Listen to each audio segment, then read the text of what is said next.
একটা কথা আমরা সবাই জানি বা সবাই শুনে থাকি যে ছেলে বাপ মায়ের দেখে না, অথবা বিবাহিত থাকলে ছেলে শ্বশুর বাড়ির লোকের কথা অথবা শ্বশুর শাশুড়ির কথায় উঠে বসে, বাপ মায়ের দেখে না।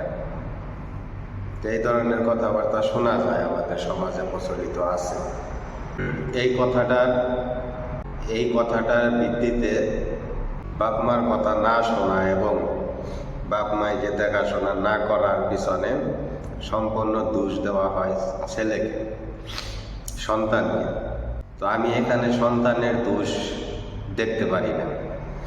কিভাবে? আমার মনে হয় এখানে বাপ মার দোষ, সন্তানের দোষ নাই। আবার একেবারে যে নাই তেমনটাও না।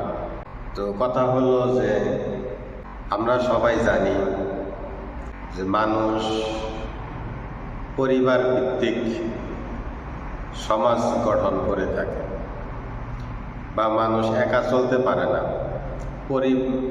পরিবার মানুষের সাথে, মানুষের স্বভাবের সাথে, মানুষের জিনের সাথে, ডিএনএর সাথে একটা সম্পর্ক। একটা মানুষ একা একা কোনোদিনই চলতে পারে না। তার পরিবার, বাপ মা, ভাই বোন, বন্ধু বান্ধব, এই যে একটা সম্পর্ক, মেলবন্ধন, এটা দরকার মানুষের। যখন মানুষ, যেমন এই মেলবন্ধনটা আপনার আল্লাহর সৃষ্টির অন্যান্য প্রাণীদের মাঝেও দেখতে পাওয়া যায়। মানুষ ছাড়াও জঙ্গলের বাঘ, ভাল্লুক, ওদেরও একটা পরিবার কেন্দ্রিক একটা জীবন ব্যবস্থা আছে।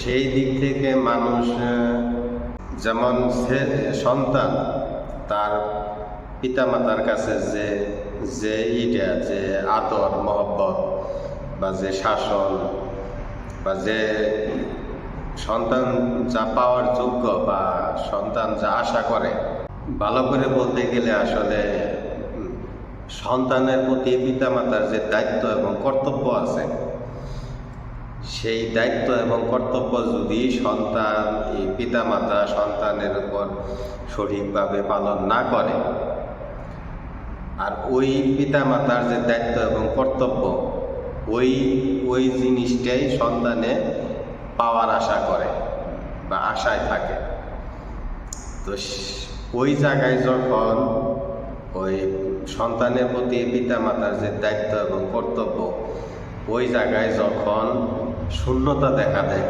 সন্তানের প্রতি, আমি আবার বলি, সন্তানের প্রতি পিতামাতার যে দায়িত্ব এবং কর্তব্য, এটা পিতামাতার যেমন আল্লাহ তাআলা তাদের করতেন, আদেশ করেছেন যে সন্তানের প্রতি যে দায়িত্ব এবং কর্তব্য আছে তোমরা সেটা পালন করো, পূরণ করো। আর সন্তানও ওই পিতামাতার যে দায়িত্ব এবং কর্তব্য পিতামাতা পালন করব সন্তানের প্রতি, তো সন্তানও এই জিনিসটা চাহিদা থাকে, মানে চাওয়ার থাকে, এটার জন্য আগ্রহী থাকে। এটা ওই পিতামাতার, সন্তানের প্রতি পিতামাতার যে দায়িত্ব এবং কর্তব্য আছে, এটা সন্তানও চায়। তো এই চাওয়ার জায়গায় যখন শূন্যতা দেখা দেয়, যেমন পিতামাতা সঠিকভাবে তার দায়িত্ব এবং কর্তব্য পালন করে না, তখন একটা শূন্যতা দেখা দেয় ওই সন্তানের মাঝে, ওই চাওয়ার মাঝে, ওই চাহিদার মাঝে। পিতামাতার কাছে থেকে আল্লাহ তাআলা পিতামাতার উপরে যে দায়িত্ব এবং কর্তব্য দিয়েছে সন্তানের প্রতি, ওই কাজটা যখন শূন্যতা হয়, ঘাটতি হয়, তখন সন্তানের যে চাহিদা থাকে, ওই শূন্যতা, তখন সে অন্য জায়গায় ডাইভার্ট হয়ে যায়, অন্য জায়গায় থেকে পাওয়ার আশা করে। যেমন সহজ করে বলতে গেলে, যে আমি তো আমার পিতামাতার কাছ থেকে আদর শাসন পাইতেছি না, তো আমার আদর শাসন পেতে হবে। তো তখন ওই যে অন্যদিকে চলে যায়, তখন ওই সন্তান অন্যদিকে চলে যায় আদর এবং শাসন পাওয়ার জন্য। কিন্তু এমনটা কখনো, এটা প্রকৃতির বিরুদ্ধে যে পিতামাতা আদর শাসন করলো না, কিন্তু সন্তান এটা চায়ও না, এটা প্রকৃতির বিরুদ্ধে। সন্তান এটা সবসময় চায় এবং পিতামাতার এটা দেওয়া উচিত। যখনই পিতামাতার কাছে এই শূন্যতাটা অনুভব করে সন্তান, তখনই সন্তান অন্যদিকে ডাইভার্ট হয়ে যায়, অন্যদিকে চলে যায়। তো এটা বুঝতে হবে।